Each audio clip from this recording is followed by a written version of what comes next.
আগে যাই হোক, একটা অপ্রস্তুত পরিস্থিতি। এখন এটা প্রযুক্তির উপরেই তো এই অনলাইন সৎসঙ্গ চলে। মেঘলা আকাশ বা বিভিন্ন জায়গায় ঝড় বৃষ্টি বা ওভারঅল নেটওয়ার্কের একটা ডিস্টারবেন্স, এবং শ্রদ্ধেয় ঋত্বিক দাদা তিনিও ইষ্ট কাজে বেরিয়েছেন বললেন, এবং সেই গলি থেকে হয়তো মূল রাস্তা এসেছেন বা নেটওয়ার্ক জ্যাম থাকার দরুন আমরা যুক্ত থাকতে পারছি না বা উনি থাকতে পারছেন না। যাই হোক, আমার কথা আশা করি সবাই শুনতে পাচ্ছেন, যদিও আমি বাড়িতেই আছি। এবং প্রতিদিনই আসলে সকালের দিকটা আমি আমাদের পূর্ব বর্ধমান জেলায়, যেহেতু আমার বাড়ি, ওই জন্য রামগোপালপুর সৎসঙ্গ বিহারের সাথে আমি যুক্ত থাকি, কেননা প্রার্থনার টাইমিংগুলো সব ম্যাচ করে। আর ইভিনিংয়ের এই যে 8:30 থেকে ইষ্ট প্রসঙ্গ হয়, আমি ডিউটি থেকে ফেরার পথেও মানে গাড়িতে আমি কানে ইয়ারফোন দিয়ে আমি থাকার চেষ্টা করি। সবসময় হয়ে ওঠে না, কিন্তু তাও আমি থাকার চেষ্টা করি, বা বাড়িতে থাকলে অবশ্যই শোনার চেষ্টা করি। তাই শর্মিষ্ঠামার এই লিঙ্ক বহু মানুষকে উদ্বুদ্ধ করছে ঠাকুরের পথে চলার।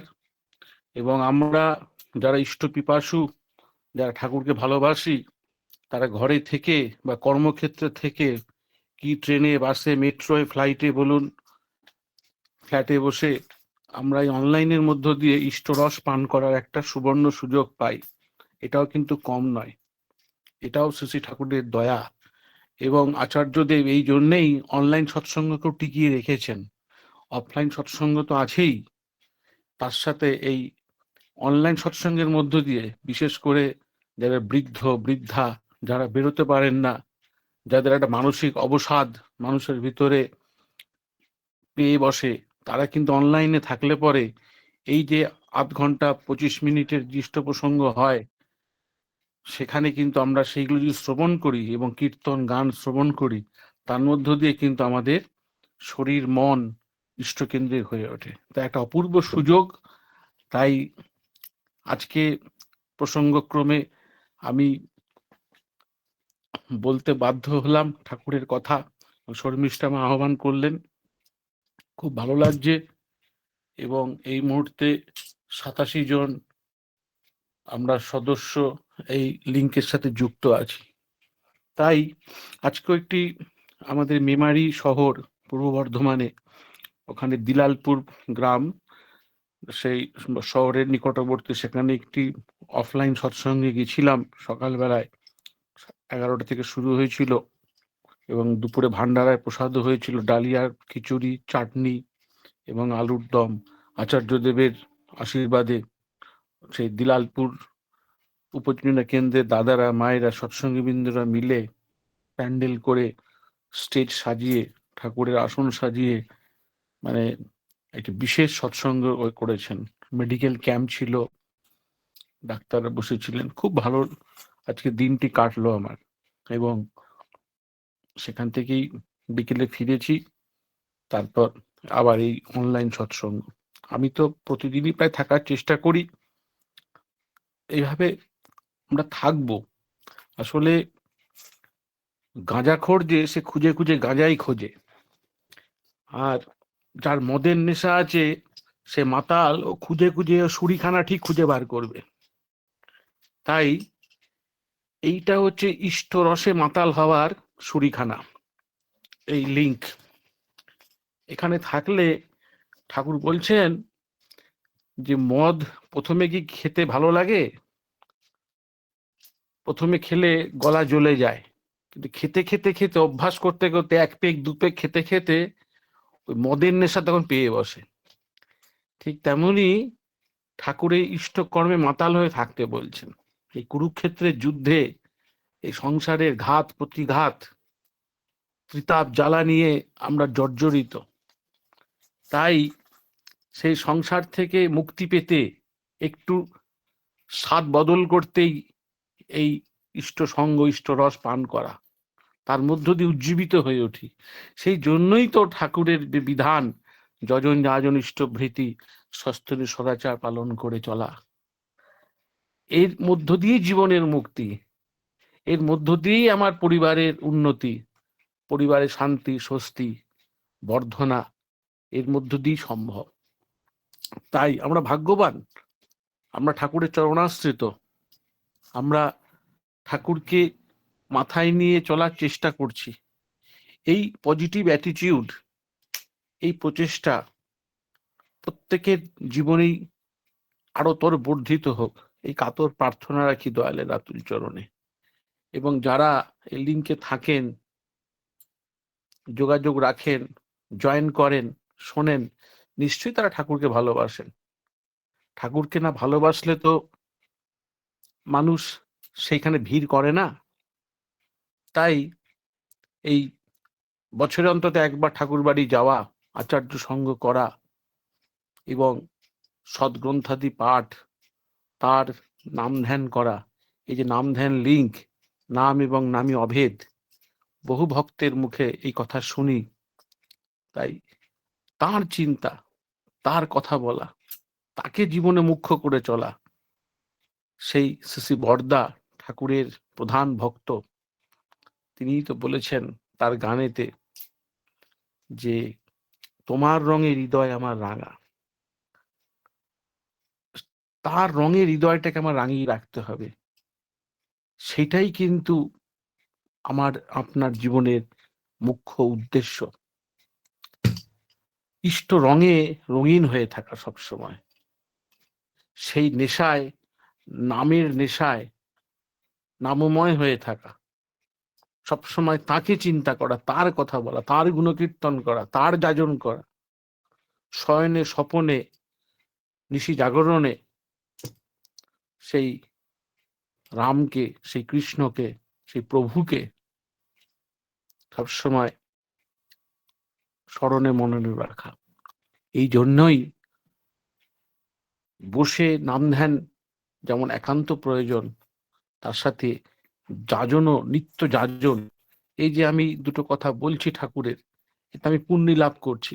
আমার মুখ দিয়ে শ্রী ঠাকুর দয়া করে কিছু বলাচ্ছেন, আমি মনে করি এটা আমার একটু পুণ্যি যোগ হলো, আমি একটু পুণ্য লাভ করলাম।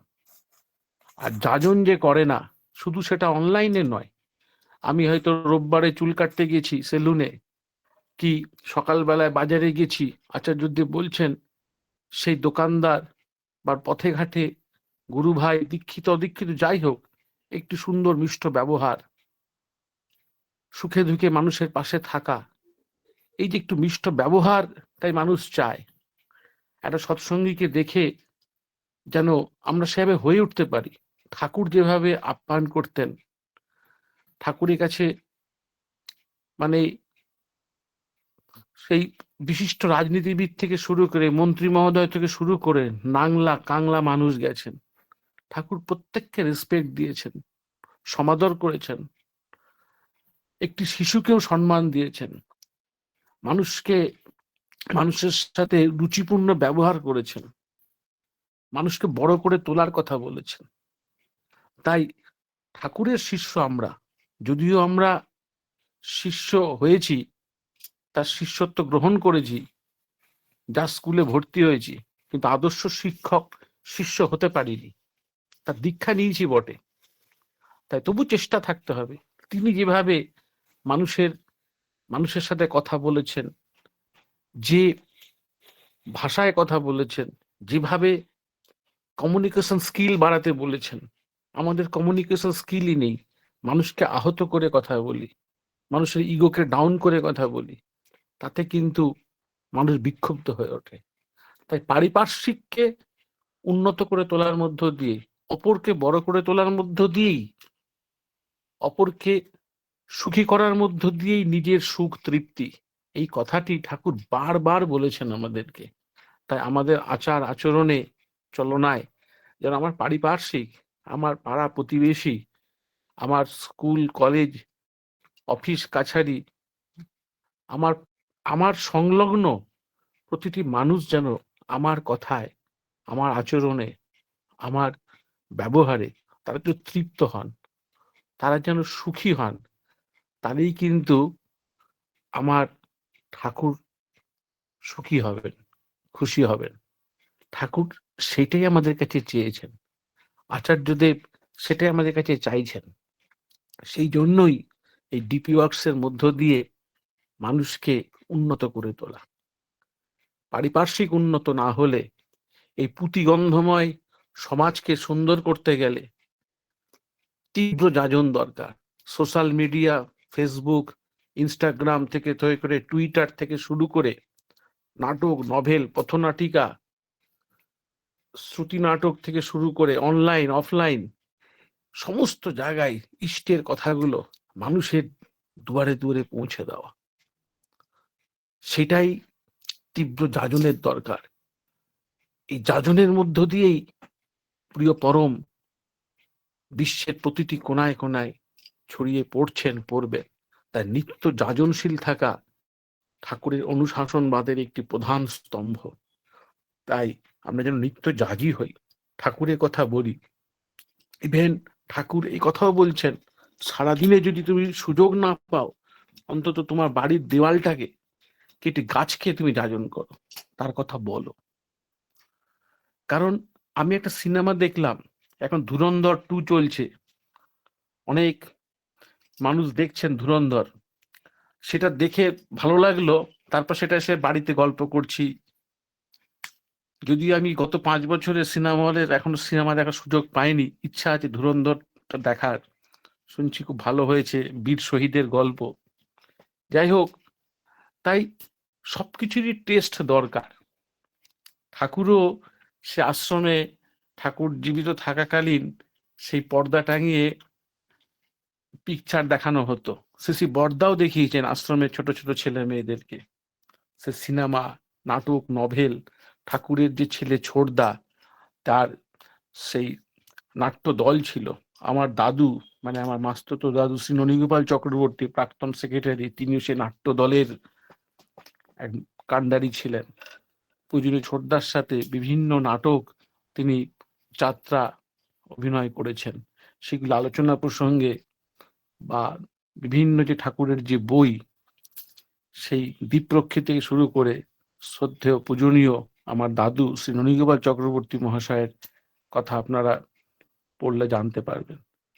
তাই জীবনের সব স্বাদের দরকার। শ্রী বড়দাও সিনেমা দেখেছেন বাচ্চাদের নিয়ে কলকাতায়, তার সে শ্বেতশুভ্র ধুতি গেঞ্জি পরে তিনি যখন সিনেমা হলে যাচ্ছেন, মানুষ মুগ্ধ হয়ে দেখছেন সেই ব্যক্তিত্বকে।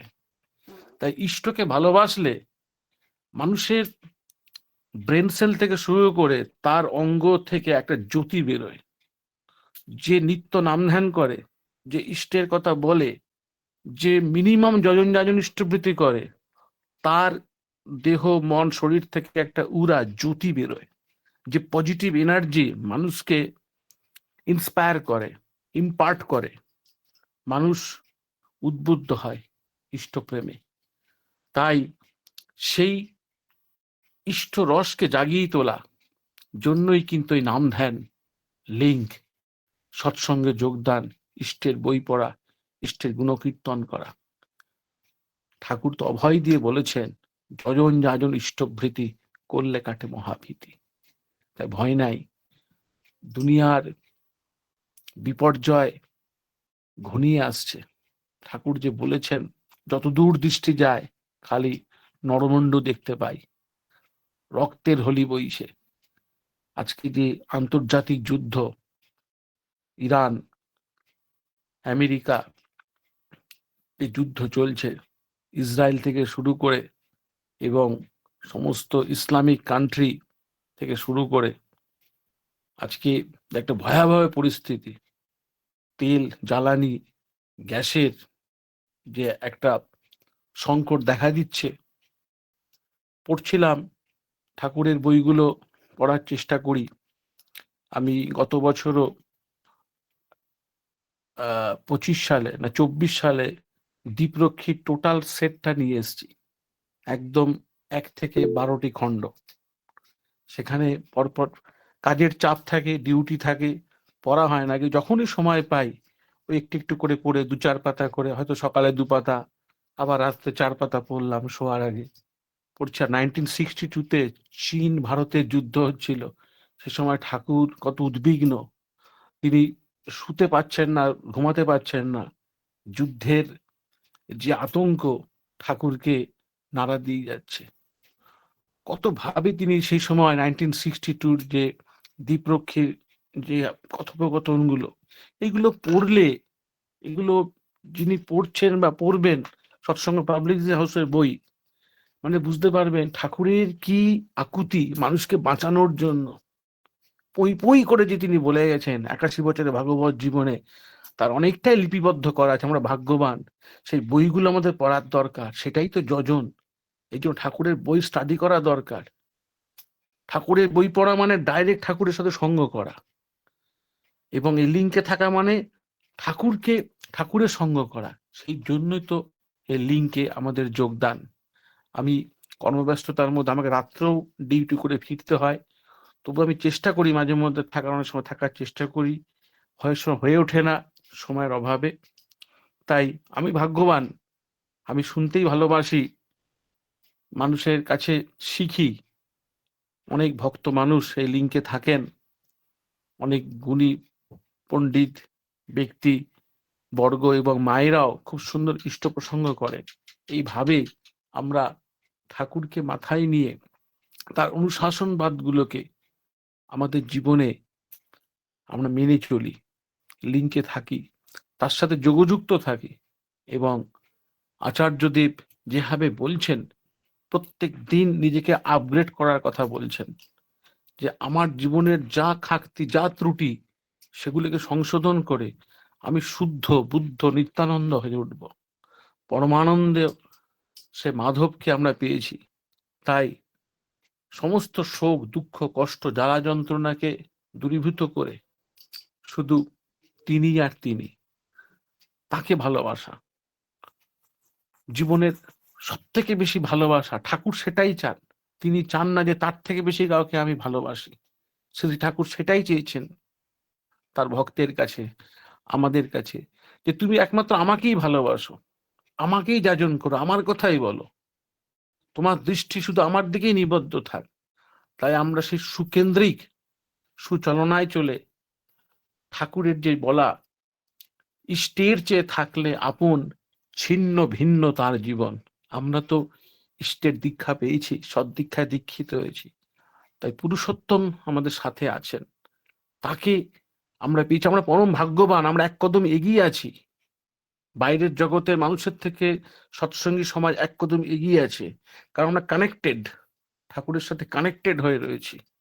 তাই আরো বেশি করে রিচার্জ করে, নিজের মোবাইলটাকে যেমন রিচার্জ করছি জ্যাক গুজে প্লাগেতে, ঠিক তেমন ভাবে এই লিঙ্কে থেকে নামধান পরায়ণ হয়ে উষায় নিশায় মন্ত্র সাধনের মধ্য দিয়ে, নিত্য সুঅভ্যাসের মধ্য দিয়ে, practice makes a man perfect, সেই সুঅভ্যাস সুকেন্দ্রিক সুচলনের মধ্য দিয়ে যজন যাজন ইষ্টভৃতি পরায়ণ হয়ে এবং সাত্ত্বিক নিরামিষ আহারের মধ্য দিয়ে নিজের শরীর মন স্বাস্থ্যকে সুন্দর রাখি।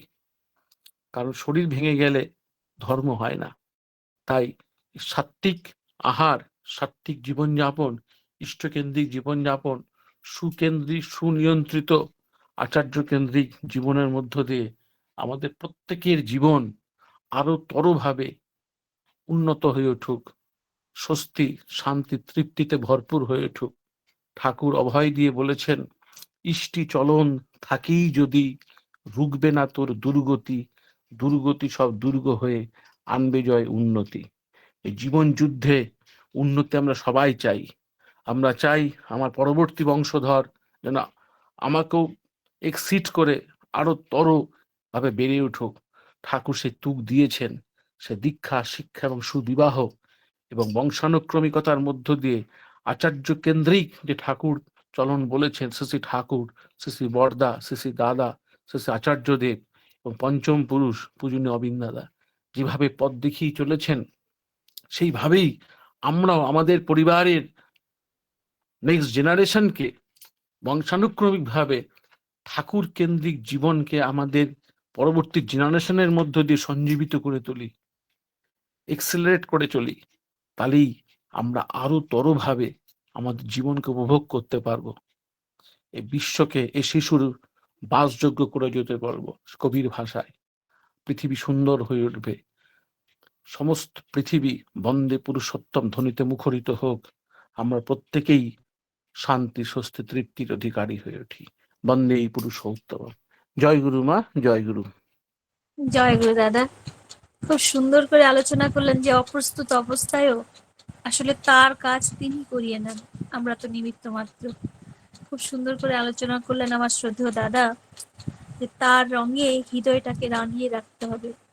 আমাকে দেখি যেন আমার ঠাকুর কেমন সবাই বুঝতে পারে। তিনি ছোট বড় সবাইকে নিয়ে চলতে ভালোবাসতেন। অপরকে সুখী করাই আমাদের ধর্ম। আমার আচরণে সবাই খুশি হলে শ্রী ঠাকুর খুশি হতেন, খুশি হবেন। পারিপার্শ্বিকের বিপদে আপদে আমাদের ছুটে যেতে হবে। নিত্য যজন যাজন ইষ্টভীতির মধ্য দিয়ে আমরা আমাদের শরীর উদ্বুদ্ধ হয়ে ওঠে। শুধু তিনি, তাকে তাকেই ভালোবাসতে হবে, আর তাকে ভালোবাসলেই সবাইকে ভালোবাসা হবে এবং সব পাওয়া যাবে। তাই সুকেন্দ্রিক হতে হবে, আর সাত্ত্বিক নিরামিষ আহার মধ্য দিয়েই আমাদের সুস্থ থাকতে হবে এবং জীবন যুদ্ধে আমরা তখনই জয়ী লাভ করতে পারবো। খুব সুন্দর করে আলোচনা করলেন, আমরা প্রতি সমৃদ্ধ হলাম। অল্প কথায় অনেক বিস্তারিতভাবে বললেন। খুব ভালো থাকুন দাদা, সুস্থ থাকুন, এরকম বাস্তব আলোচনা করে আমাদের সমৃদ্ধ করবেন আবারও আশা রাখি। পরমপিতা রাঙা রাতুল চরণে আপনার এবং আপনার পরিবার পারিপার্শ্বিক সবার সুদীর্ঘ নিরোগ জীবন প্রার্থনা করি। জয় গুরু দাদা, ভালো থাকুন।